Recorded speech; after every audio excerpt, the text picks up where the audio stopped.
paglalakbay ng inyong diwa.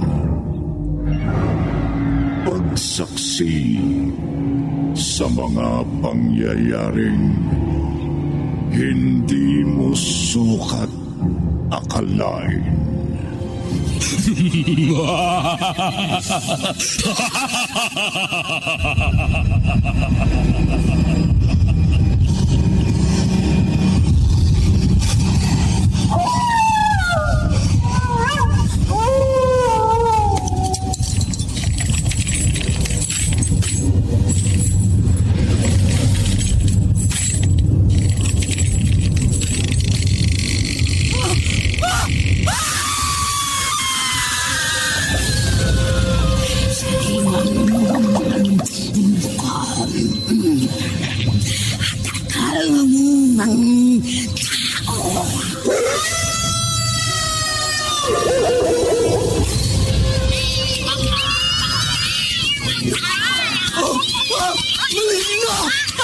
Mga kambo ng kaniliman!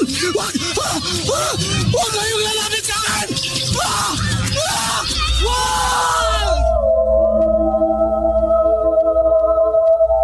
Mga kababalaghang hindi kayang tanggapin ng inyong isipan.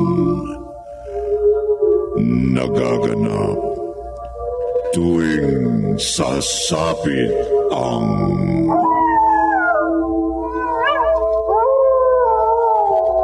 gabi ng lagim.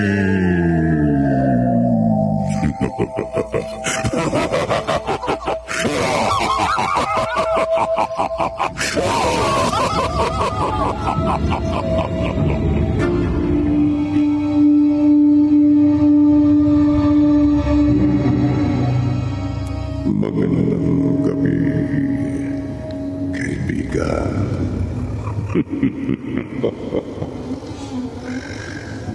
Makapangyarihan ang maligno.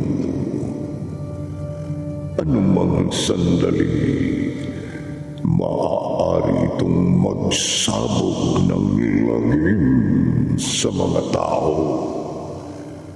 Gayunpaman, may mabisang pangontra sa mga laman lupa na maaaring bumihag sa kanila.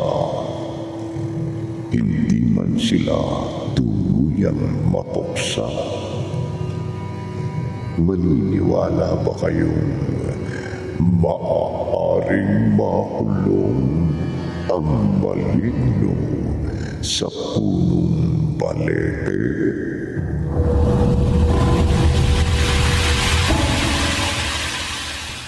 Nakabiling mag-aral ng Bible. Oo. Marami tayong natututunan. Kaya lang, nalibang tayo, kaya ginabi na tayo sa pag-uwi.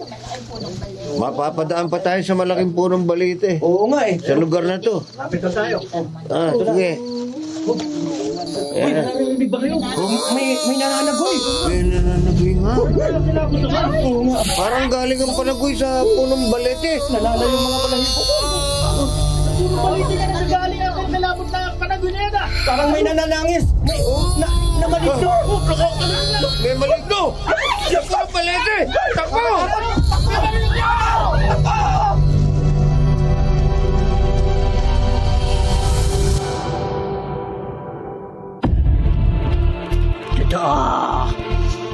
Totoo ang kinatatakutan nyo. Ayan no. Ayan ang katibayan. Matapos ako magsagawa ng ritual bilang albularya. Ang isang kutsarang kumukulong kandila na nilubog ko sa tubig. Ayan o, na nakalagay sa palanggana, hinaghuhugis. Maligno! Nakakilabot ang anyo. Oo nga. Hindi, nakatakbo kami. Napatunayan po namin. Totoo ang kinatatakutan namin. Oo nga ho. Totoo ang may maligno sa punong balite. Oo. Kaya nga mula ngayon, iwasan nyo nang dumaan sa puno ng balete, lalo na kung gabi, para hindi kayo mapahamak.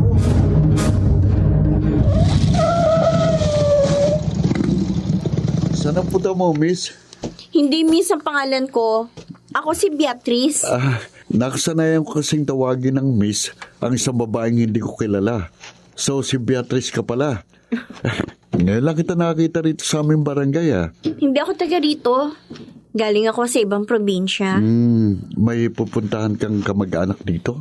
Wala. Hindi ko nga alam kung saan ako pupunta eh. Bakit? Naglayas ako sa amin. Ha? Kaya sumakay ako sa bus at bumaba dito. Bakit mo pinara itong tricycle ko? Magpapahatid sana ako sa iyo eh. Saan? So, kung saan mayroong bahay na pwede kong matirahan sa lugar na ito. Mabuti pala, namasada ako ng tricycle at akong napara mo. Bakit? Delikado kasi sa gaya mong magandang babae ang maglakad ng nag-iisa kong gabi. Dahil may ibang lalaking bastos at mapagsamantala. Lalo na yung mga lasing at gumagamit ng bawal na droga. Akala ko may alam kang pwede kong matirahan. Ihanap kita ng matitirahan mo na sigurado kong walang masamang mangyayari sa'yo. Salamat. Pero, ano? pwede ko bang malaman kung bakit ka naglaya sa inyo?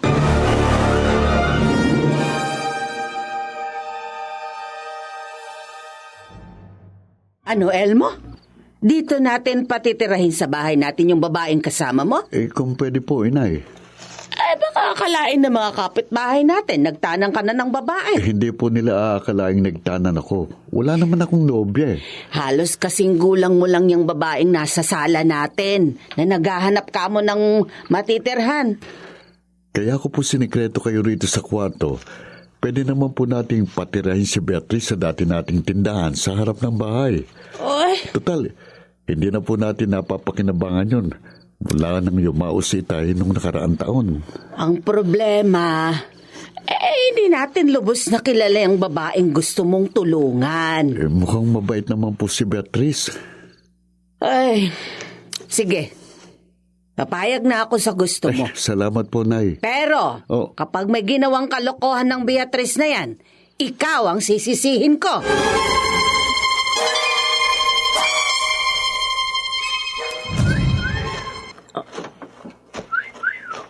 Uy, ganda!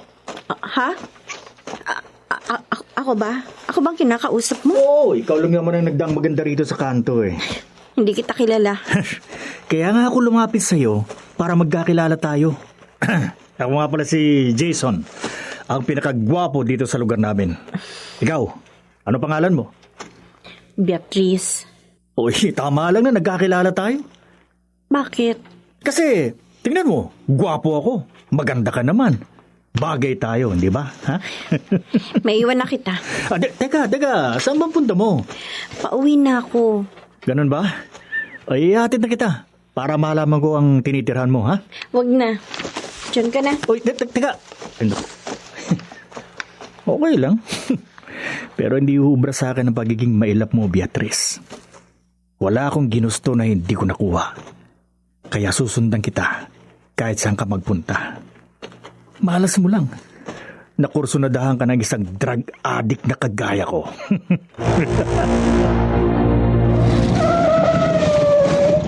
Jason, Hindi ako sasakay, Elmo.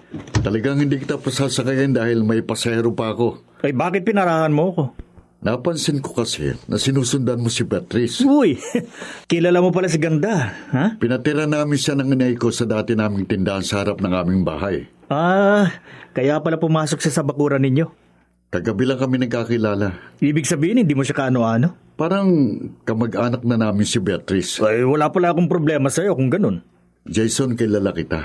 Ilang kalugan nating babae ang binastos mo. Yung mga nagtataray at mailap lang naman sa akin ang kinakatalo ko. Huwag mong gagawa ng masama si Beatrice. Elmo. Huwag na huwag, Jason. At akong makakalaban mo.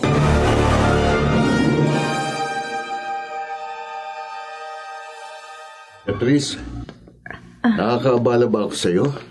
Hindi naman, Elmo. Gusto ko lang kasing malaman kung komportable ka rito sa dating tindahan namin na tinirahan mo. Wala naman akong problema dito. Mabuti naman kung ganun. Kung aalis ka rito, ipaalam mo sa akin, ha? Para maihatid kita kung saan ka mang pupunta. Sige. Nabanggit sa akin ng nanay ko kaninang pag-uwi ko para mananghalian. Umalis ka pala kaninang namamasada ako ng tricycle. Oo, nagpunta ako sa bayan. Bakit? Nagpapalit ako ng pera. Anong Anong ipinalit ko ng pera? Ginto. ginto?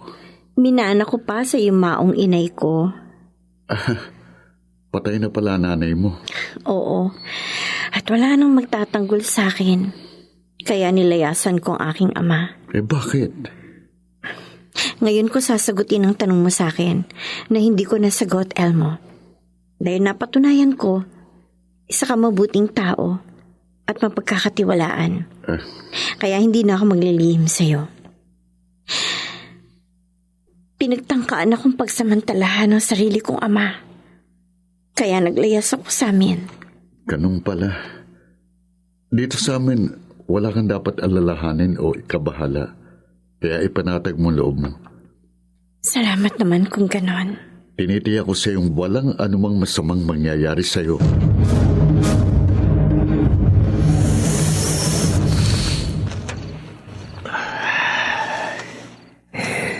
Ngayong sabog na ako sa droga, hindi na ako mag-aaksaya ng oras. Baka maunahan pa ako ng iba kay Beatrice. Dito ako dadaan sa Talayban para makalapit ako sa tinitira ni Ganda nang walang makakapansin sa akin. Dito. Dito ako magkukubli sa likod ng malaking pato. At kapag lumalim na ang gabi, kapag tahimik na ang buong paligid, papasukin ko na si Beatrice sa tinitira niya at tututukan ko siya ng matalas para hindi siya makapalag at para magawa ko na sa kanyang lahat ng gusto ko. Ano yun? May gumagalaw sa likod ng puno? Sa dikaryon sa akin.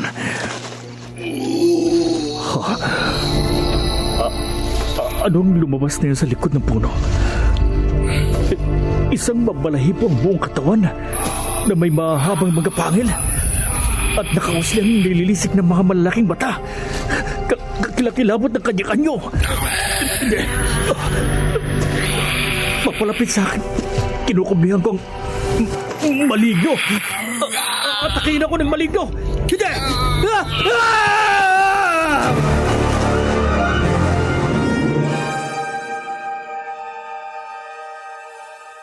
Maligno! Maligno! May maligno! Jason! Parang ka na naman, no? Elmo? Hindi. Anong hindi? Nagsisigaw ka habang tumatakbo. Kaya pinarahan kita nitong tricycle ko. Nakabata ka na naman ng Cebu kaya nagtitrip ka, no? Hindi. Sumisigaw ako dahil nakakita ako ng maligno. Maligno? Oo. Kakilakilabot ang kanyo. Mabalahibo ang buong katawan. Mahabang pangil at nandilisik ang nakauslig malalaking mata. Yan ang napapala ng adik na kagaya mo. Kung ano-anong nakakatakot na imahinasyon ang nakikita dahil sa epekto ng Cebu. Hindi ko imahinasyon lang yun. Totoong nakakita ko ng kakilakilabot ng maligno. O kung totoong sinasabi mo, nasa ng maligno? Ha? Asan? Akala ko, inahabol niya ako. Siguro lumayo siya nang makitang kausap kita. Mabuti pa umuwi ka na. At hindi ako maaaring maniwala sa sinasabi mo. Elmo, nagsasabi ako ng totoo. At tigilan mo ng paggamit ng shabu para hindi ka nakakita ng kinatatakutan mo. Ikaw ang umuwi na, Elmo. Dahil sa labas ng bahay niyo, doon ako nakakita ng kakilakilabot ng maligno.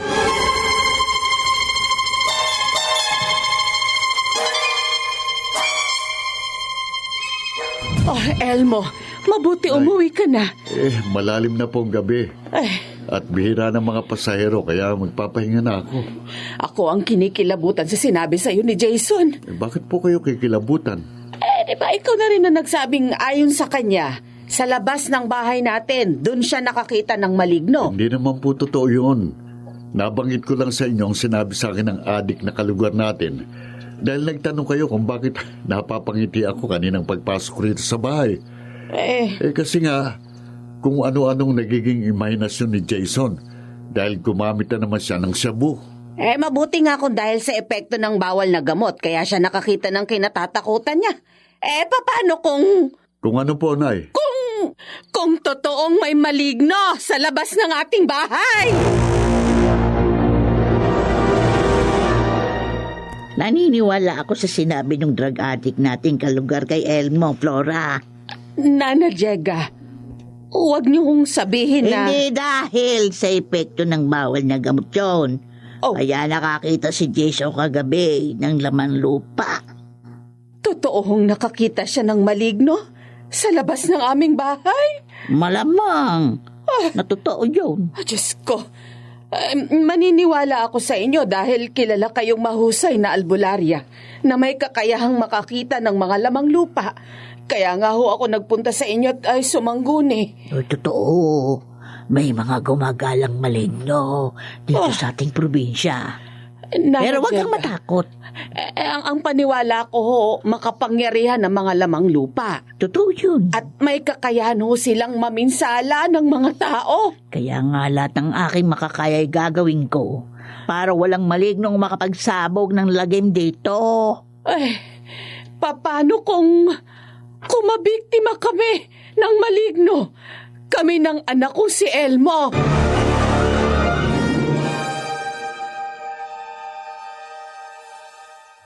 Oh, Beatrice, bakit ka napangiti?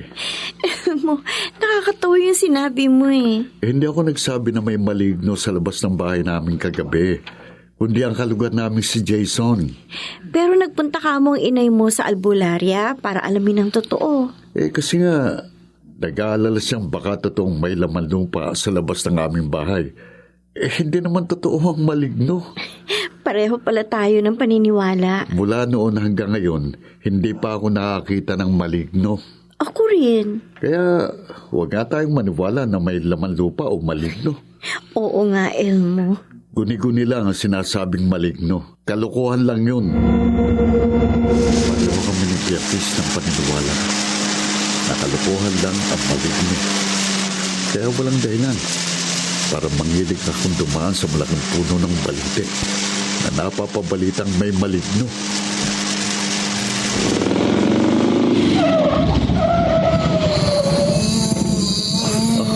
Ano?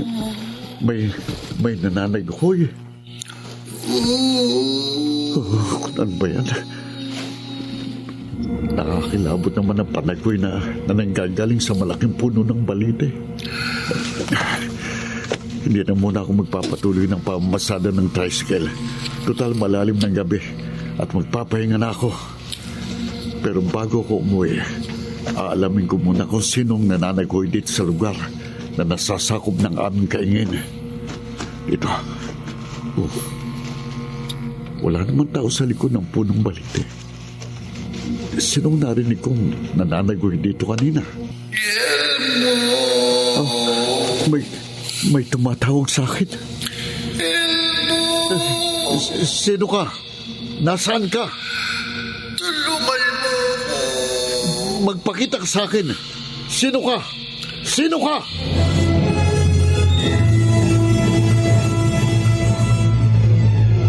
Ano? Elmo? May narinig kang nananaghoy sa malaking puno ng balite? Oo, Beatrice. Kaninang bago ako umuwi. Sino yun? Hindi ko alam. Hindi ko nakakita eh. Kaya nga kahit nakauwi na ako, nagtataka pa rin ako. At kaya nakita mo kung parang may malalim na iniisip nang iparada kong tricycle ko rito sa tabi ng tinitirahan mo. Akala ko may kung anong problema ka nang masilip kita kanina sa bintana. Kaya lumabas ako dito sa pinto, lumapit sa'yo. Beatrice, hindi ako namamalikmata lamang. Totoong nakarinig ako ng nananaghoy sa puno ng balite. Kakilakilabot ang kanyang panaghoy. Pero hindi ko siya nakita. Naniniwala ako sa'yo. Sino kayang nananaghoy sa punong balite? Baka maligno. Maligno? Oo. Akala ko ba hindi ka naniniwala sa laman lupa? Baka totoong may maligno dito sa inyong probinsya at nananaghoy siya dahil kailangan niya ng tulong. Kung totoong malignong narinig kong nananagoy, bakit hindi ko siya nakita? Bakit hindi siya nagpakita sa akin? Baka nakakulong siya. Ha? Saan makukulong ang maligno? Sa puno ng balite. Sa punong balite?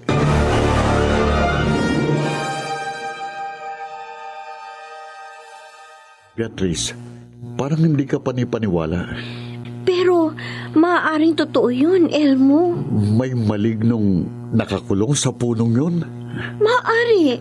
Kaya siya nananaghoy at humihingi ng tulong. Gusto niya makalaya. Bakit makukulong sa puno ang isang maligno? Hindi ko alam. Paano kaya natin malalaman? Alamin mo, Alamin ko? ang malignong nananagoy lamang ang makapagsasabi sa'yo kung bakit siya humihingi ng tulong. May narinig na akong nagsabi. May kapangyarihan daw ang maligno. Yan din ang narinig ko. Ang maligno ay may kapangyarihan at may kayamanan. Oh, Beatrice? Bakit hindi mo subukang alamin kung bakit nakulong ang maligno? At subukan mo siyang palayain. Ano malay mo?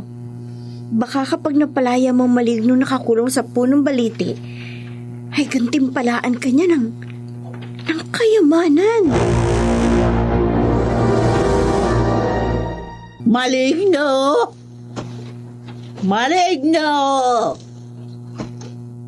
Sumagot ka! Alam kong naririnig mo ako. Dahil nandiyan ka lang sa loob ng punong balete. Hindi ka makakalaya dyan. Dahil bihag ka ng aking kapangyarihan. Nana Cheka, Bakit ka nagpaparamdam sa mga tao? Ha? Bakit? hirap na ako rito sa loob ng punong balete. Kasalanan mo. Namiminsala ka sa mga tao. Nagsasabog ka ng lagim.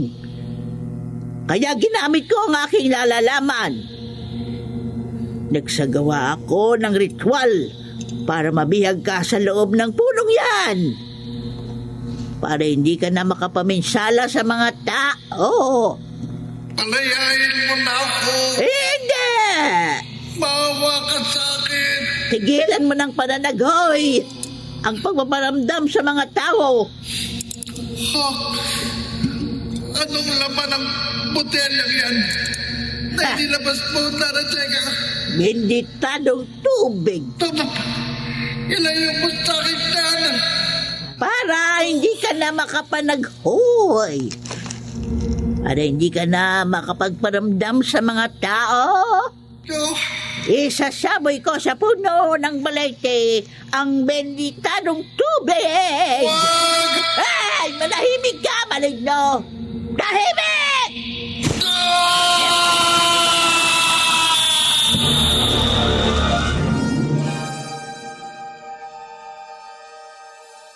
Elmo, Oh, Beatrice, bakit parang bigla ka na bahala?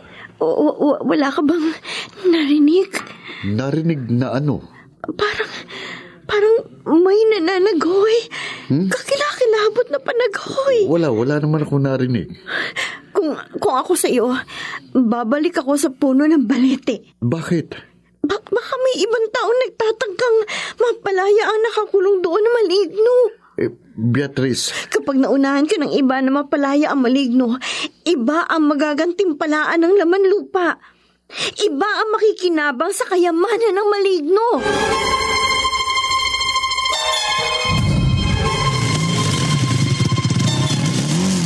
Mag-iingat ka, Elmo! Oh, Beatrice. Beatrice! Kayo na ba ni Elmo? Jason, Nakaalis na siya eh. Pinaalalahanan mo pa. nakakagulat ka naman. Kung kay Elmo din lang, mas gwapo naman ako sa kanya. Bigla ka nalang sumusulpot dyan. Kanina pa ako nagmamanman sa di kalayuan. Nagmamanman ka? Oo. Kanino? Sa maligno na nakita ko nung isang gabi. sa labas ng bahay ni Elmo. Bakit ka magmamanuman sa maligno? Naunala ako ng takot kaya tumakbo ako palayo sa kanya. Pero alam mo, naisip ko, na sa halip na katakutan ko siya, dapat kaibiganin ko siya. Baka makahingi ako ng kayamanan. Jason, Narinig ko ang sinabi mo kanina kay Elmo, na baka may maligno nakakulong sa puno ng balete. At kapag napalaya ni Elmong maligno yon, malamang gantipalaan siya ng kayamanan. Beatrice, huwag mo nga hawakan ng kamay ko. huwag ka namang maging mailap sa akin. Ha? Masyado kang presko. Magiging maamo ka rin sa akin. Hindi mangyayari yan. Dahil mabigat ang loob ko sa hambog na gaya mo. Kapag napalaya akong maligno sa puno ng balite at ginantimpalaan niya ako ng kayamanan, baka ikaw ang maghabol sa akin. Tinitiyak ko sa'yo, Jason.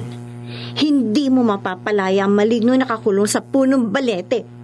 Hinding-hindi!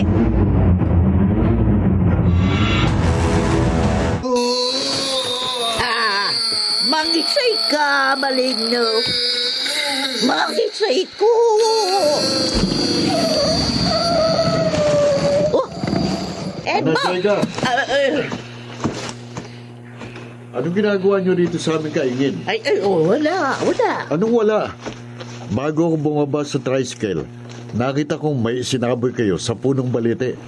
Benditadong tubig ang laman itong botelya na hawak ko. Sinabi ko sa puno ng balete para hindi na magparamdam sa mga tao yung malignong nakakulong sa puno. May malignong nakakulong sa puno? Ron! Totoo man ang sinasabi niyo? Umalis na kayo rito sa nasasakupan ng aming kaingin. Elmo! Umalis kayo rito.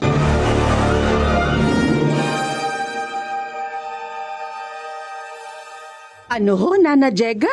Ipinagtaboyan kayo ni Elmo kagabi sa aming kaingin. Hindi na ako ginalang ng anak mo, Flora. Kaya nga nung nakasalubong kita dito sa kalsada, nagsumbong na ako sa iyo. Bakit ginawa sa inyo yun ni Elmo? Yun nga hindi ko maintindihan. Kilala kong dating magalang yung anak mo Baka naman ho, nakainom lang siya. Kahit naman nakainom ng alak ang tao, alam niya kanyang ginagawa. Ako na hong humihingi ng paumanhin sa hindi tamang ginawa sa inyo ng anak ko. Wala kang anumang aalalahanin sa akin. Kakausapin ko ho si Elmo. Dapat mo lang pangaralan yung anak mo. Dahil parang may nagdidikta sa kanya na pangalagaan ng punong balete sa inyong kaingin. Nana Jega. At yun ang kinatatakutan ko. Baka nai-impluwensyahan si Elmo ng isang maligno.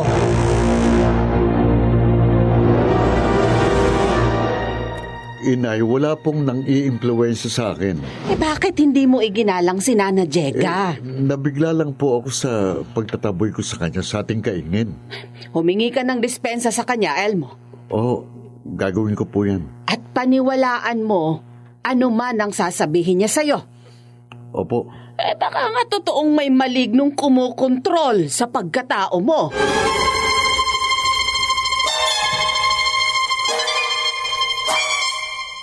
Elmo, hindi totoo yung suspecha ng inay mo. Naniniwala ako sa iyo, Beatrice. Meron ba naman tao na maiimpluwensyahan ng maligno? Ang sinabi mong malamang na totoo. Alin? Yung may malignong nakakulong sa punong balete. Bakit mo nasabi yan? Kasi, nang puntahan ko si Nana Jega kagabi sa kaingin, nakarinig ako ng kakilakilabot na panagoy. Matapos sabuyan ng benditadong tubig na matandang albularya ang punong balete. Malamang na maligno ang nananagoy na yon. Pero hindi ko siya nakakita. Makikita mo rin ang laman lupa. Ha? Paano? Kapag napalaya mo na siya. Yan ang pagsisikapan ko, Beatrice. Naniniwala akong magagawa mo, Elmo. Sa lahat ng tao na kilala ko, ikaw lamang ang alam kong makakapagpalaya sa maligno nakakulong sa punong balete.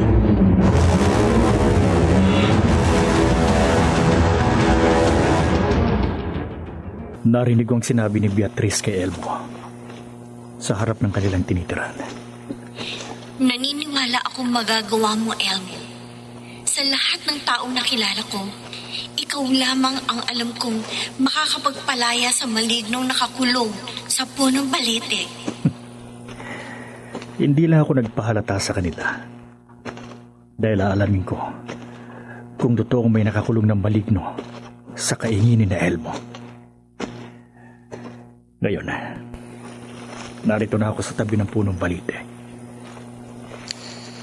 Maligno! Maligno! Kung totoong may maligno nakakulong dyan sa punong balite, sumagot ka! Maligno! Jason, Sino ka? ako ang maligong tinatawag mo. Paano mong nalaman ang pangalan ko? Makapangyarihan ang kagaya kong laman lupa. Nasaan ka? Nasa loob ng punong balite. Paano ka nakulong dyan sa loob ng puno? Kung makapangyarihan ka? Magpapaliwanag ako sa iyo. Palayain mo muna ako. Paano kita mapapalaya, maligno? Paano?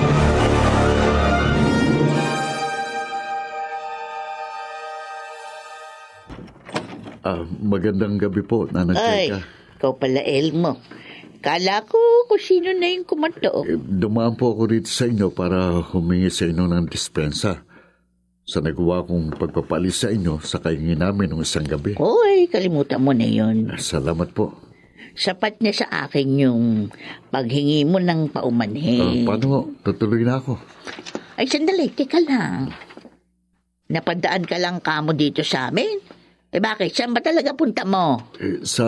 Sa kaingin nyo. Huwag kang magkakamali magtangkang palayain ang maligno na nakakulong sa punong balete. Nanang Cheka. Wag na wag kung ayaw mong mapahamo.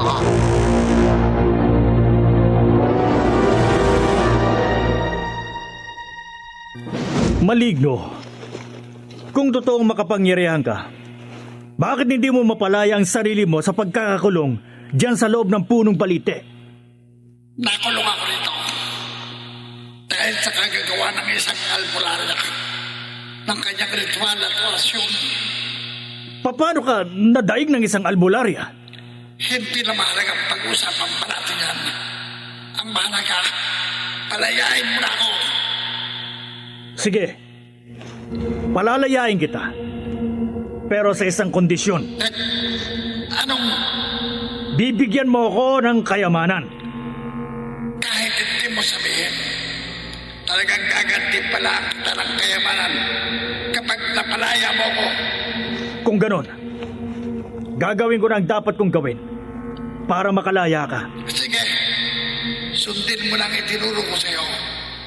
Galagin mo na ang alambreng may tinik na nasa ibaba ng punong maliit at nakapulupot sa puno. Ngayon din, maligno. Matagal ko nang gustong yumaman. Kaya ngayon din, kakalagin ko na ang alambreng may tinik na nakapulupot payapo sa punong balite. Salamat, Jason. Ngayon din palalayain kita. Palalayain kita, maligno!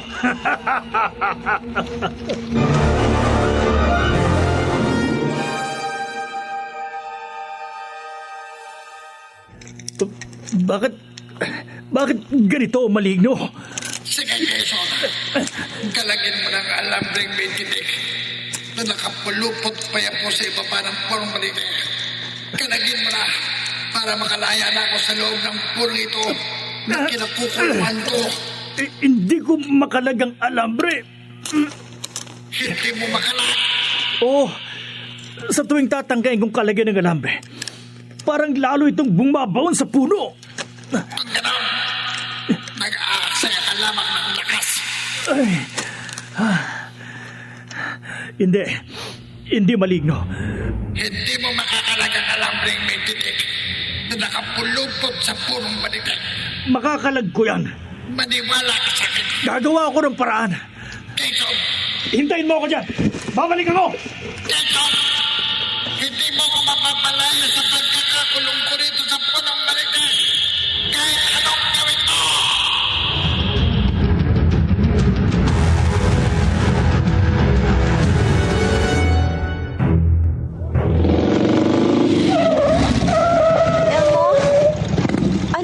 sa lakad mo?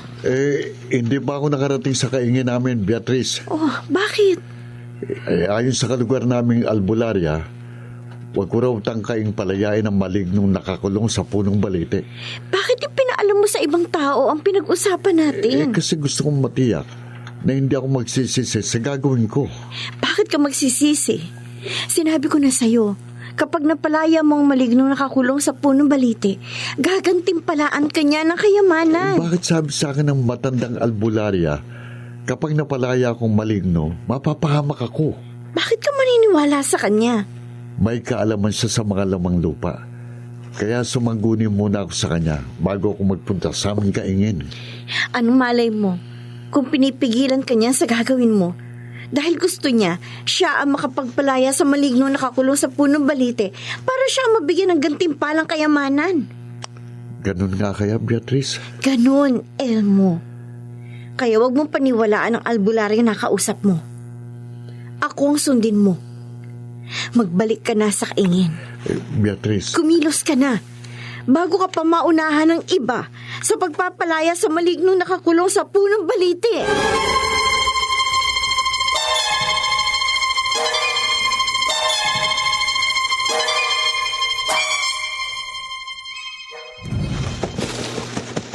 Maligno! Sa kagaling, Tinson. Nagagilap ako ng palakol. Anong gagawin mo? Ito ang gagamitin ko para matanggal ang alambreng may tinik na nakapulupot sa punong balite. Tinson! Papalakulin ko ang alambre ng ganito.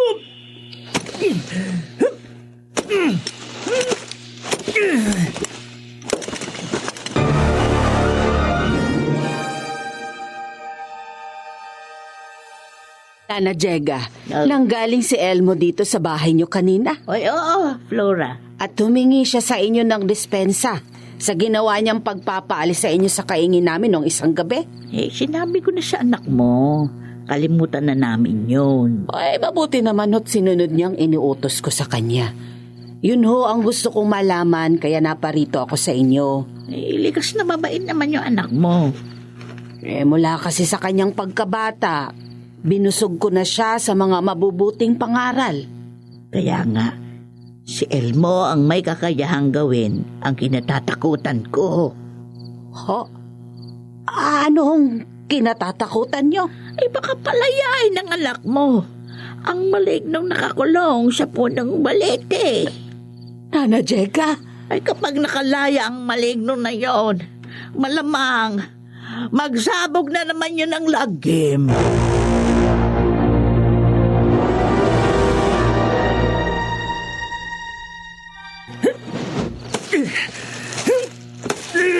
Sinabi ko na sa inyo, Tinson. Nag-aaksaya ka lang ng dagat. Maligno, hindi ko maintindihan.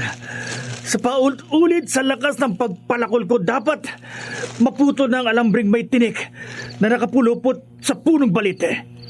Pero bakit hindi ko magawa? Dahil may orasyon na nakakapit sa benditadong alambreng yan. Hindi maaaring hindi ko matanggal ang alambreng yan. Para makalaya ka na at mabigyan mo na ako ng gantimpalang kayamanan. Kung merong unang may gustong makalagbo ang alambreng may tinik na nakapulupot sa punong balite, walang iba kundi ako. Dahil hirap na ako sa loob ng tulong ito. At gustong-gusto ko nang makalaya rito. Pero hindi ang taong kagaya mo ang makapagpapalaya sa akin dito sa punong balite. Hindi, Maligno. Kaya huwag ka nang magpilit. Kahit anong sabihin mo, pilit ko pa rin kakaligin ng alambreng may tinik na nakayapo sa puno. Papalakuling ko ulit ng paulit-ulit.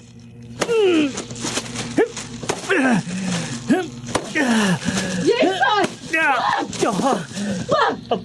Aling Flora? Naparito ako sa kaingin namin dahil akala ko narito si Elmo. Pero hindi ko akalaing ikaw ang daratnang ko dito at magpipilit kang palayain ng malignong nakakulong sa punong balete. Ano man ang gawin ko, wala kayong pakialam sa akin. Umalis ka rito sa aming kaingin. Kayo ang umalis dito. Kung ayaw niyong kayo ang palakuling ko. Bakit? papalakulin mo ako? Oo, narinig mo? Kaya lumayas ka rito bago pa magdilim ang paningin ko at madisgrasya kayo. Lumayas kayo rito!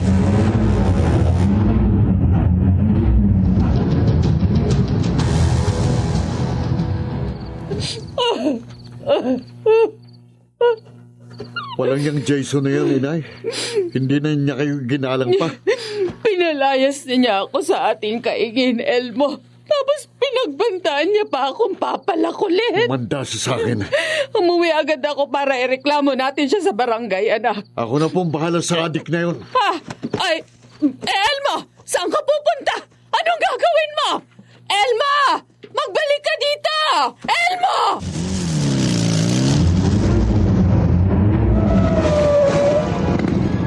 Jason! Elmo!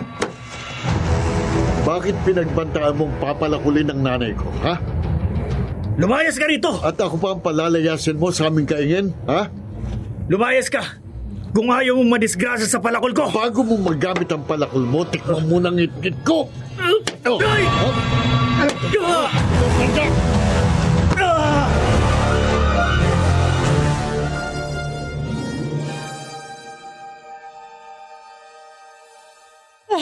Ay, Diyos ko. Ay, Nana Jega. Bakit tumahangos ka parang ligalig? Ay, kanina ho kasing nagpunta ako sa aming kaingin. Dinatnang ko rin si Jason. Yung palugar nating ade. Ay, siya nga ho. Pinapalakol niyang puno ng balete para mapalaya ang nakakulong doon na maligno. Aba, hindi tamang ginagawa ng Jason na yun. Kaya nga ho, sinaway ko siya. Pero ayun, nagalit. Nagalit siya sa akin. Pinalayas ako at binantaan pang papalakulin. Ay, baluktot talagang pag-iisip ng adik na yun. Kaya nga bala kong ireklamo siya sa barangay. Pero nang malaman ni Elmo ang ginawa sa akin ni Jason, abay bigla siyang umalis sa bahay namin. At malamang puntahan niya ang adik na yun sa kaingin at kumprontahin. Kaya susundan ko ang anak ko para awatin. Ay, kahit hindi pigilan ni Elmo si Jason sa pagpapalakol doon sa punong balete. Ay, walang magagawang adik na yun para mapalaya ang malignong nakakulong sa loob ng puno. Anong ibig niyo sabihin? Ang isang taong may mabuting kalooban lang ang tanging makapagpapalaya sa maligno sa punong balete.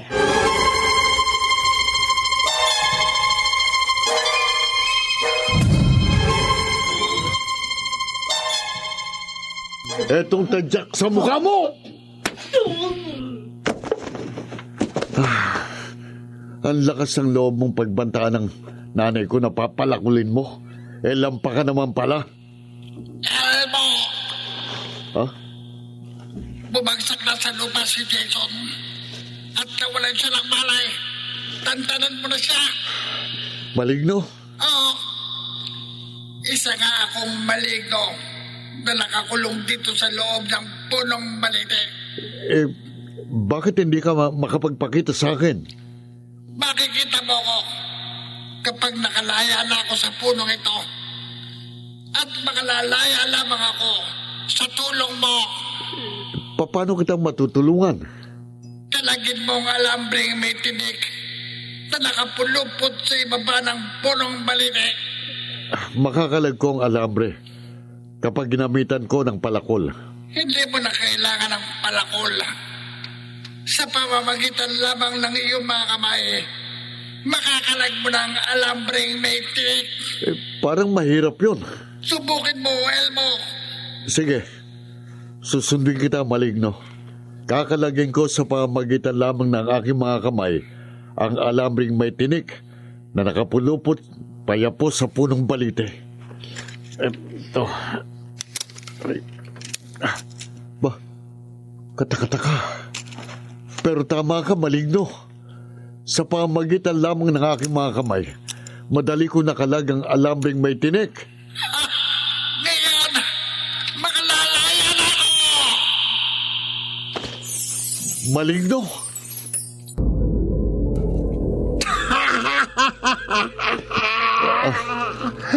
Ngayong nakalaya na ako, Makikita mo na ang anyo ko, Elmo! Maligno. Mabalahibong buo mong katawan. Nakausling malalaki mong mga mata at may mahahaba kang mga pangil. Kakilakilabot ang iyong anyo. Kakilakilabot!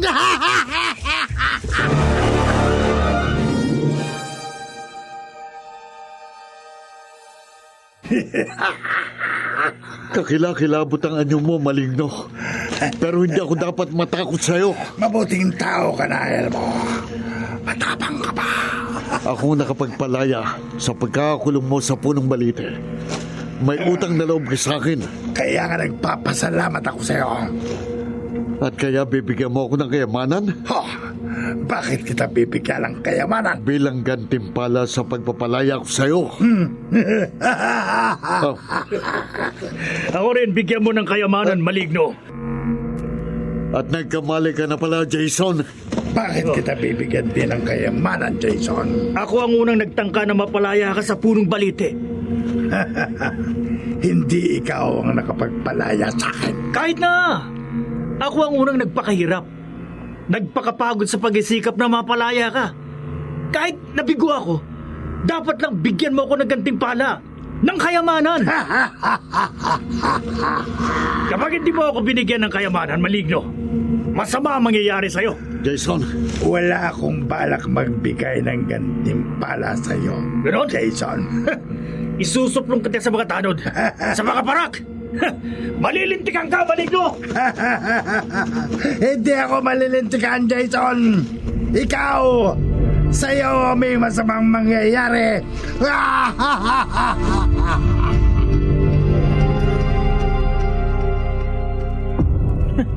Ulol na Maligno yun ah.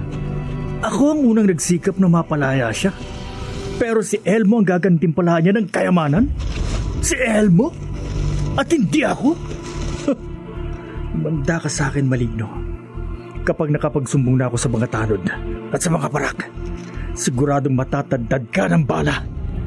At kapag naghihingalo ka na, pilit kitang paaaminin kung nasaan ang iyong kayamanan bago ka malagutan ng hininga.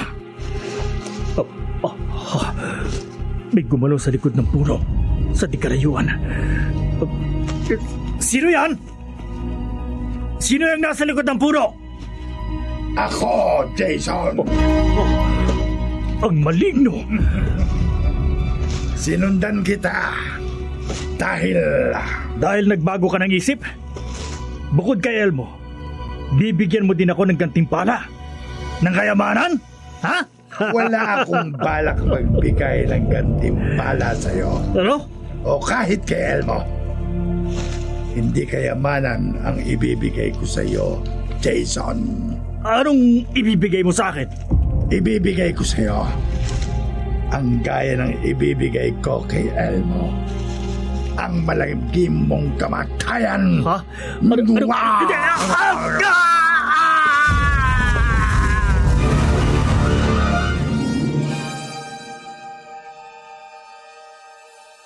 Malalim na ang gabi. Hindi pa umuwi si Elmo.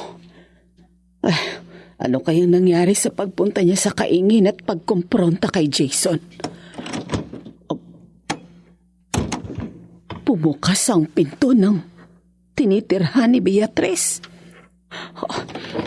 Sisilipin ko nga rito sa bintana. Titingnan ko kung aalis pa siya kahit 10 oras na ng gabi. Hindi si Beatrice ang nasa labas ng kanyang tirahan. Isang mabalahibo ang buong katawan. May mahabang pangil at nanlilisik ang nakausling malalaking mata. Diyos ko! Maligno! Maligno ang nasa labas ng bahay! Kakilakilabot na maligno!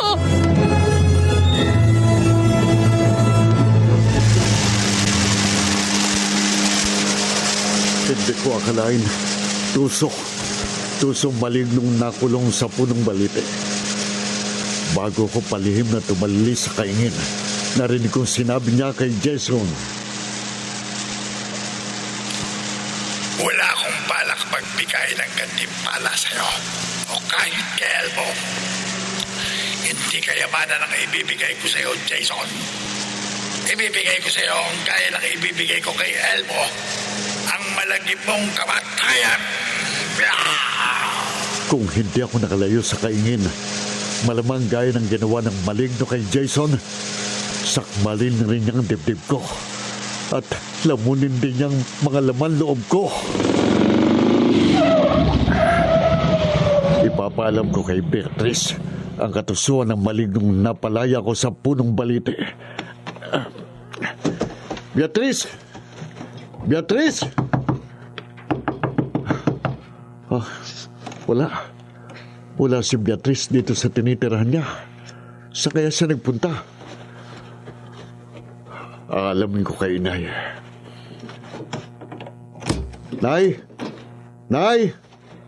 Oh, wala rin si Inay dito sa bahay. Saan kaya sila nagpunta? Nasaan sina Inay at Beatrice?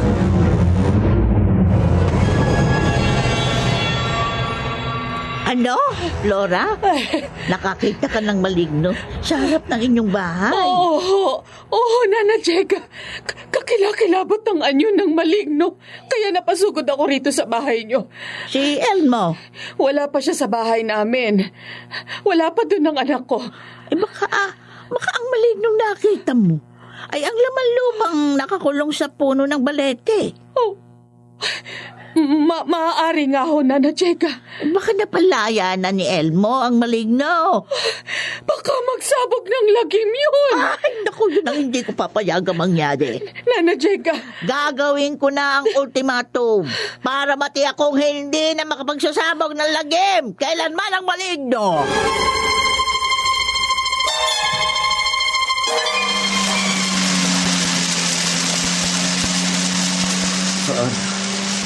Saan kaya matatagpuan sina Beatrice at Inay? Elmo! Ayun. Elmo! Beatrice! Buti nakita kita. Ang inay ko. Nasaan si Inay? Ay, hindi ko kasama ang inay mo. Ha? Beatrice, napalaya akong maligno sa punong balite. Pero tuso siya. Sa halip na gantipalaan niya ako ng kayamanan dahil napalaya ko siya, papatayin niya ako. Iba ang kasama ko, Elmo. Sinong kasama mo? Ha? Ikaw?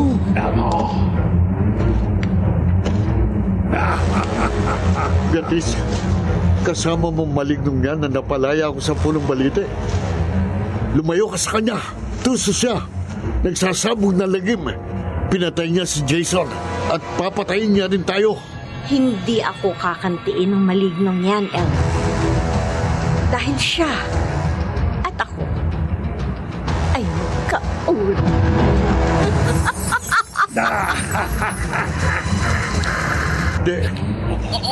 Hindi totoo.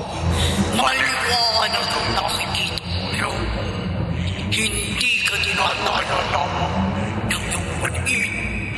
Totoo ang nagbago kayo at naging isang maligno. Nilinlang mo lamang ako, Beatrice. Hindi ka tao. Oo, isa akong maligno na nagbalat kayo ng tao upang makapanitlang ng kaya mong mabuting tao na tanging may kakayahang makapagpalaya sa kauli kong nakulong sa punong baete dahil sa kagagawa ng isang albularya.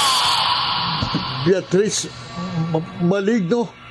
Dalawa kami ang kauli ko na papatay sa'yo. Kaya lang ginawa ko kay Jason. Sasakmalin namin ang katawan mo. Lalamunin namin ang mga laman loob mo. Papatayin ka namin.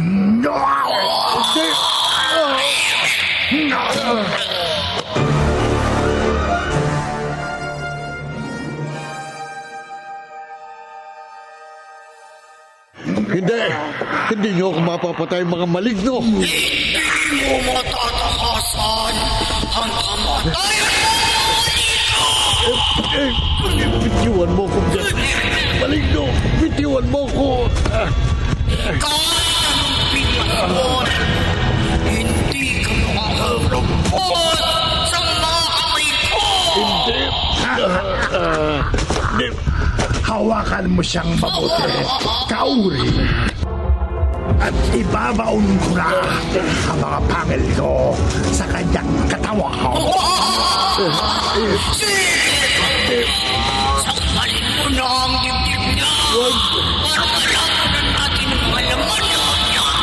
Patayin mo na! Patayin ko na siya.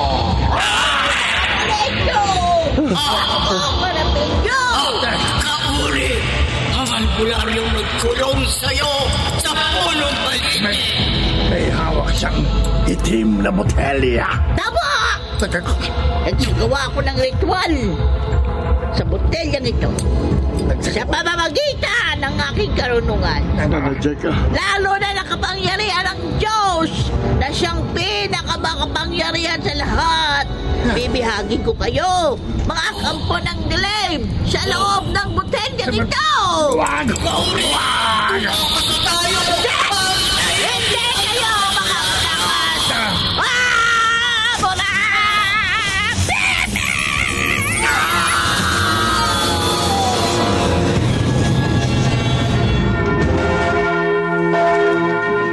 Totoo ba ang sinabi mo, Elmo? Nabihag ni Nana Jega sa loob ng botelya yung dalawang maligno. Totoo po yun, Inay. Oh, Kaya sinama ko po kayo rito sa simbahan para magdasal at magpasalamat sa Diyos. papanong... Paano pong nangyari? Hindi ko rin po maintindihan ang nakita kong nangyaring kababalaghan. Nang umusal po si Nana Jega ng orasyon sa kung anong hiwaga, lumutang po sa eret nagmistulang usok ang dalawang malignong nawari. Tinangay ng kung anong malakas na pwersa papasok sa loob ng botelya. At matapos pong takpan ni Nana Jeg ang botelya, natatandaan ko pa ang tiniyak niya sa akin. Itatapong ko ang botelyang ito na kinakukulungan ng mga maligno sa dagat. Doon sa kung saan wala nang maaaring makapagpalaya sa kanila para hindi na sila makapagsabog ng lagim sa mga tao kailanman. Elmo, salamat sa Diyos. Ngayong nabihag na ang mga maligno at mahirap na silang muling makalaya, wala na po tayong dapat ikatakot, Inay. Kailanman, hindi na makapagsasabog ng lagim ang maligno sa punong balite.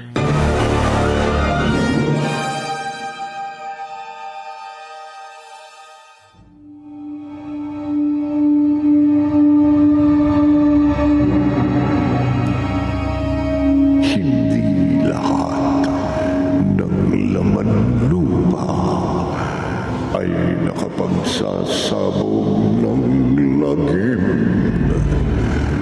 Sapagkat kung tuso man ang mga maligno, napaglalalangan din sila ng